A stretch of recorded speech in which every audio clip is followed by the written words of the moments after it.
नमस्कार दोस्तों, हमारे BS शर्मा भारद्वाज चैनल में आप सभी दोस्तों का स्वागत है। दोस्तों, आज हम कार्तिक मातम की 21वें दिन की कथा का वर्णन कर रहे हैं। आप सभी भक्तजन जो हैं 21वें दिन की कार्तिक मातम की कथा में गंगा जी के मातम का श्रवण करेंगे। श्री सूजी महाराज कहते हैं, ऋषियों, गंगा जल इतना पवित्र होता है कि गंगा जी की एक बूंद के मात्र सेवन से प्राणी को मोक्ष प्राप्त हो जाता है। गंगा जी की महिमा को बड़े बड़े ऋषि मुनि देवता वेद पुराण ग्रंथों में गाया गया है। जो प्राणी गंगा गंगा कहकर के भी गंगा जी का नाम उच्चारण कर लेता है उसके सारे पाप नष्ट हो जाते हैं। गंगा जी की इतनी महत्वता है। इसकी एक कथा है। गंगा जी के मातम के द्वारा महाराज कलमास पाद को जो है राक्षस योनि से मुक्ति मिली थी। ये सुदास की कथा है। सुदास को जो है वशिष्ठ जी का श्राप लगा था और गंगा जी ने मुक्ति प्रदान करी। राजा पृथु ने नारद जी से पूछा कि गुरुवर, महाराज सुदास तो बड़े भगवान के परम भक्त थे, उनको जो वशिष्ठ जी ने श्राप क्यों दिया, उनको राक्षस योनि क्यों मिली? कृपा करके सब कुछ वर्णन करें।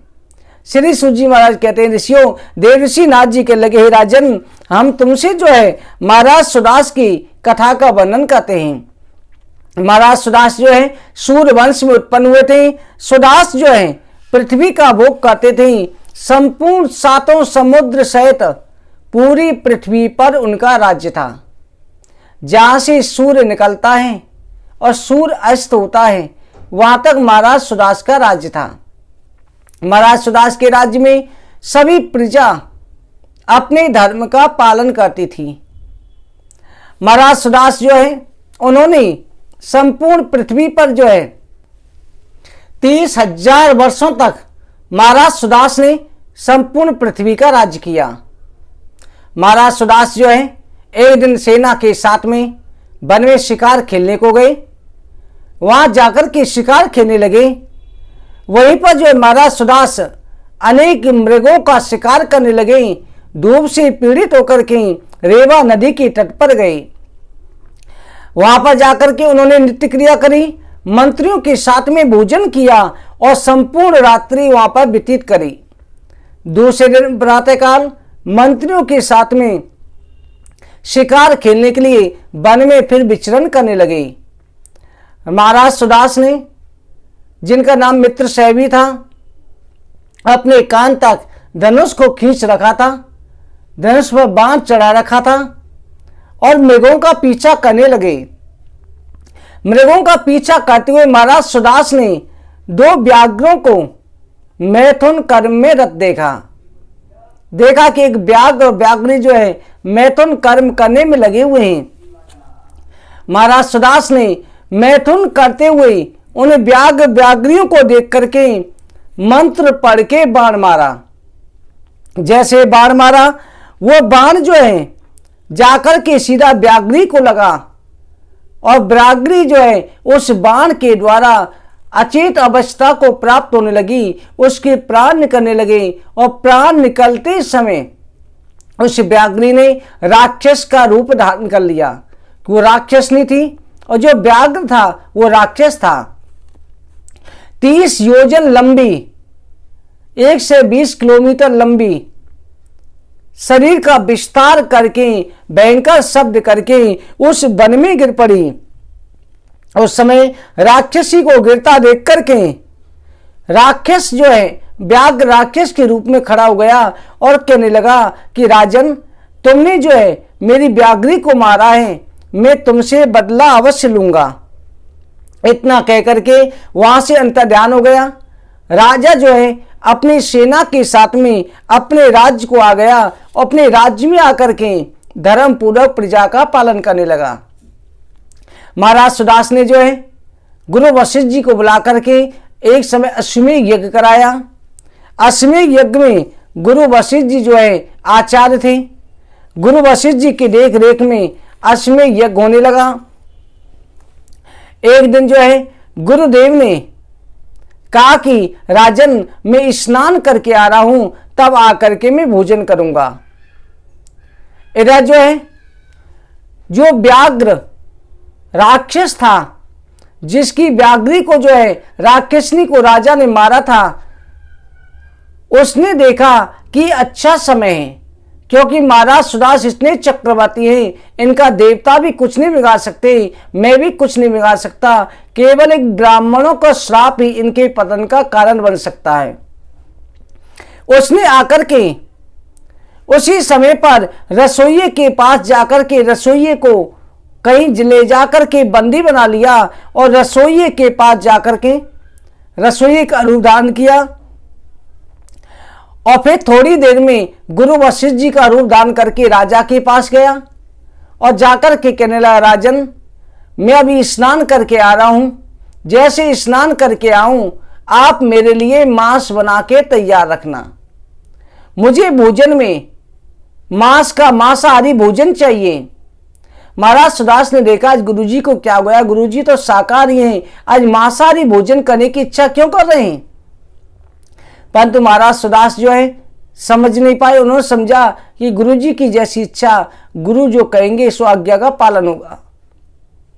इधर जो है रसोइये के रूप में, फिर रसोइये के रूप में पहुंच गया। महाराज सुदास ने जब मांस बनाने की आज्ञा दी, रसोइये के रूप में उसने जो है कुछ ब्राह्मणों को मारा, गायों को मारा और गाय ब्राह्मण का मांस ला करके पका के तैयार कर दिया और सोने के पात्रों में रख दिया।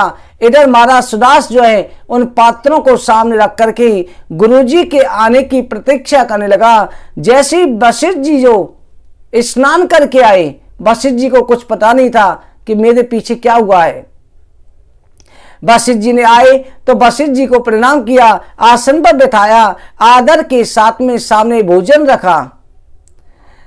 तो उस समय पर वशिष्ठ जी ने जैसे ही भोजन को देखा, समझने लगे कि आज भोजन में कुछ अजीब सी गंध है। वशिष्ठ जी आंख बंद करके ध्यान करने लगे तो उन्होंने देखा कि मेरे भोजन में जो भोजन है ये सब मांसाहारी भोजन है, गाय ब्राह्मण का मांस है। वशिष्ठ जी ने उसी समय पर क्रोधित होकर के राजा से कहा, अरे दोस्त, तू क्षत्रिय होकर के मुझ ब्राह्मण के धर्म को नष्ट करना चाहता है, तेरी राक्षस जैसी प्रवृत्ति है, मांसाहारी भोजन देकर के तू मेरे धर्म को भ्रष्ट करना चाहता था, इसलिए मैं तुझे श्राप देता हूं, इसी मांस को खाने वाला तू राक्षस हो जा। तो उस समय पर जैसे ये श्राप सुना, सुदास राजा कहने लगा, गुरुजी आपने ही तो मुझे मांस का भोजन बनाने के लिए कहा था कि मैं मांसाहारी भोजन करूंगा और आप ही श्राप देते हो, इसलिए मैं भी आपको श्राप दूंगा। राजा ने हाथ में जल ले लिया, गुरु वशिष्ठ जी को श्राप देने लगा।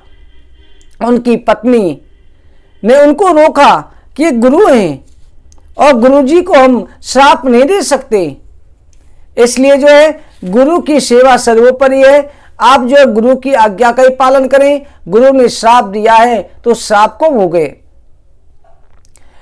तब राजा ने कहा, ये मेरी तपस्या का जल से कहां छोड़ूं, जिधर छोड़ूंगा उधर का जंगल जल करके भस्म हो जाएगा, जीवों का नाश हो जाएगा। राजा ने अपने पैरों पर छोड़ लिया तो जल के अंदर इतना तेज हो गया, राजा के पैर जो जल गए और काले पड़ गए, इसलिए राजा का नाम कलमासपाद भी पड़ गया। राजा ने जो है गुरुजी से कहा, गुरुजी आपने पहले ही आज्ञा दी थी, आपने मुझे श्राप दे दिया, ऐसा क्यों किया। तो गुरु वशिष्ठ जी ने ध्यान लगा करके देखा तो गुरु वशिष्ठ जी सारा कुछ समझ गए, ये सब राक्षस की करतूत है। गुरु वशिष्ठ जी ने कहा, राजन ये राक्षस की करतूत है, मेरे रूप में भी राक्षस आया था और रसोइये के रूप में भी वही राक्षस था जिसकी पत्नी को तूने शिकार खेलते हुए मारा था। राजन अब मेरा श्राप वापस नहीं हो सकता, ये श्राप तो तुम्हें भोगना ही पड़ेगा, परंतु इतना कर देता हूं, श्राप की अवधि में 12 वर्ष कर देता हूं, तुम्हें केवल 12 वर्ष तक राक्षस बन के रहना पड़ेगा, उसके बाद में तुम्हारी मुक्ति हो जाएगी। राजा जो है गुरु को प्रणाम करके उसी समय पर राक्षस रूप को प्राप्त हो गया, राक्षस का शरीर बदल गया। राजा ने राक्षस के शरीर में उस समय पर भयंकर पाप करने शुरू किए। राजा जो है एक दिन के अंदर ही राजा ने 100 योजन के 400 कोस के वन को खा करके खाली कर दिया। मुनि और सिद्धों से युक्त नर्मदा के तट पर गया, वहां भी जीवों को मारकर के खाता, मनुष्यों को मारकर के खा जाता। सब लोगों को भय करने वाले राजा ने उस समय पर सारे जंगलों को खाना शुरू कर दिया। राजा ने एक मुनि को अपनी पत्नी के साथ रात्रि काल के समय रमण करते हुए देखा। राजा को भूख लग रही थी। राजा ने उस मुनि को भी पकड़ लिया। तो मुनि की पत्नी ब्राह्मणी कहने लगी कि हे राजन, मैं तुम्हारी पुत्री के समान हूं। तुम राक्षस रूप में जरूर हो, पर तुम राजा सुदास हो। अपने आप को याद करो, तुम तो ब्राह्मणों की सेवक हो। मेरे पति को छोड़ दो। इस समय में पुत्र की इच्छा से, संतान प्राप्ति की इच्छा से इस समय पति पत्नी रमण कर रहे हैं। हे राजन, मैं तुम्हारी पुत्री की तरह हूं। इतना कहकर के वो ब्राह्मणी राजा के चरणों में गिर पड़ी, परंतु राजा उस समय राक्षस रूप में था, इसलिए राजा को रहम नहीं आई। राजा जो है कलमास्पद राक्षस रूप में उसने उस ब्राह्मण मुनि को मार करके खा लिया। उस समय पतिव्रता ब्राह्मणी ने राजा से कहा, अरे दुष्ट, अरे पापी, तूने जो है मेरे पति को खाया है, राक्षस प्रवृत्ति दान कर रखी है, इसलिए मैं तुझे श्राप देती हूं, हमेशा राक्षस ही रहे। और जिस समय पर हम पति पत्नी जो है संतान प्राप्ति के लिए सहवास कर रहे थे, उस समय तूने खाया, इसलिए मैं श्राप दूसरा देती हूं। जब भी तू अपनी पत्नी के पास सहवास करेगा, उसी समय तुम्हारी मृत्यु हो जाएगी। राक्षस रूप में राजा ने जब ये श्राप सुने, कहा कि अरे दुष्टे, मैंने एक अपराध किया, तूने दो श्राप दे दिए, इसलिए मैं भी श्राप देता हूं, तू भी हमेशा राक्षस बनी रहे और तेरी राक्षस तत्व से जो है कभी मुक्ति नहीं हो। इतना कहकर के क्रोध में बढ़ करके ब्राह्मणी को भी श्राप दिया। तो उस समय पर ब्राह्मणी भी श्राप योनि को, पिशाच योनि को प्राप्त हो गई और राजा जो है राक्षस रूप में ज्यादातर भयभीत होकर के फिर उन्हीं वनों में भटकने लगा। वो पिशाचनी रूप में ब्राह्मणी, राक्षस रूप में वो राजा उस वन में भटकने लगे और वन में भटकते हुए एक बट वृक्ष के पास में गए। उस बट वृक्ष पर एक राक्षस रहता था, एक ब्रह्म पिशाच रहता था। वहां पर जैसे पहुंचे, उस ब्रह्म पिशाच ने राजा को देखा। राजा को देख करके कहने लगा, इस राक्षस को देख करके, अरे तुम दो राक्षस कौन हो? ब्राह्मणी से जो पिशाचनी बन गई थी राजा हिसाब से, और राजा कलमास पास थे, वो ब्रह्म राक्षस कह रहा है कि तुम कौन हो, किस कर्मों के द्वारा तुम ये राक्षस रूप में आए हो? तुम मेरी जैसे ही हो, इस वन में क्या कर रहे हो? ये तो मेरा स्थान है। मेरा रूप धारण करके तुम्हें किस पाप के द्वारा तुम्हारी ये दशा हुई है? राजा सुदास ने कहा कि हम तो अपना वृतांत बता ही देंगे, पर तुम कौन हो जो इस पेड़ पर रह रहे हो और इतनी भयंकर योनि ब्रह्म पिशाच के रूप में रह रहे हो? ब्रह्म पिशाच होता है जो केवल ब्राह्मणों का ही भोजन करता है, ब्राह्मणों को ही मार के खाता है। ऐसे रूप में तुम कौन हो? तुम्हें ये योनि कैसे मिली? अब ये तीनों जो है आपस में एक दूसरे से ये वचन कह रहे हैं, परंतु ब्रह्म पिशाच कह रहा है पहले तुम बताओ तुम कौन हो। तब महाराज सुदास ने कहा कि मैं राजा सुदास हूं। एक राक्षस की पत्नी मेरे द्वारा मारी गई थी। उस राक्षस ने गुरु का रूप धारण करके मुझसे मांसाहारी भोजन बनवाया, रसोई के रूप में मांसाहारी भोजन बनाया और गुरु के हिसाब से मैं राक्षस हो गया और इस ब्राह्मणी के पति को मैंने मार के खा लिया। अब इसने जो है मुझे हमेशा राक्षस होने का श्राप दे दिया, तो मैंने भी इसे पिशाच नहीं होने का श्राप दे दिया है। मैंने तो अपना वृतांत कह सुनाया, परंतु तुम अपना वृतांत बताओ। वो ब्रह्म राक्षस कहने लगा पहले तुम शांति से बैठो, मेरा भी वृतांत जानना, क्योंकि इस समय पर तुमने हमसे कहा, हम तुमसे कहेंगे, हम मित्र ही हो गए, हमारी एक ही जाति हो गई, हम भी पिशाच तुम भी पिशाच हो। और एक दूसरे को अपना वृतांत बताने से मन को शांति मिलेगी। इतना कहकर के वो ब्रह्म पिशाच भी अपना वृतांत बताने लगा। ब्रह्म पिशाच जो है अपना वृतांत बता रहा है कि मेरे कर्म क्या थे जिसके कारण मैं ब्रह्म पिशाच तत्व को प्राप्त हुआ। श्री सूत जी महाराज कहते हैं, ऋषियों आज की कथा का यहीं पर विश्राम करते हैं। आगे की कथा का कल के अध्याय में वर्णन करेंगे। और आज जो है षष्ठी तिथि है और षष्ठी तिथि को कलीजा तरबूजा नहीं खाना है।